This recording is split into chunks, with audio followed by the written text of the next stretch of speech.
A very good morning to you. It is Saturday, the 5th of September, the year 2020, and this is your friend Angus Buchan with a thought for the day.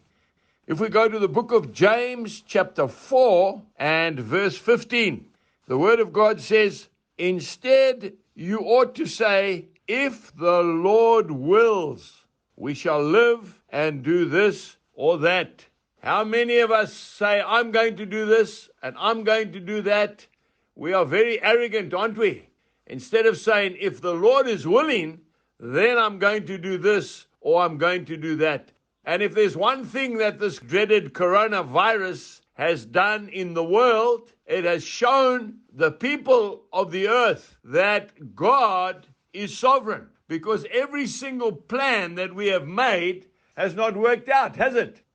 In our office at Shalom Ministries, we have a large board on the wall. And we had all our preaching appointments, our trips, our campaigns, our revival train, our national prayer meetings, all penned out so nicely. Every single one has had to be cancelled.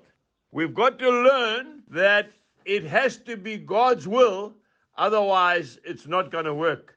One very wise man in the Bible was Gideon. And before Gideon made a decision, he put a fleece before the Lord. He says in Judges chapter 6 and verses 37 to 40, he said, Lord, I just want to know what your will is.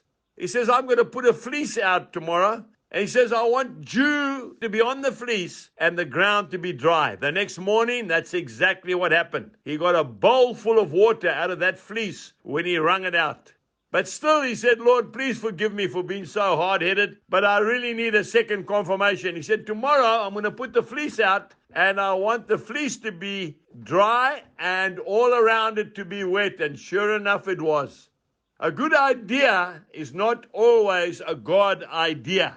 If in doubt, don't. Remember, anything in haste is not of God. I remember very clearly having my preaching program all sorted out in 2003 at a game reserve up in the northern KwaZulu-Natal at the Umfolozi Game Reserve.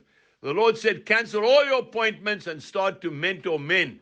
Well, by the grace of God, I did His will.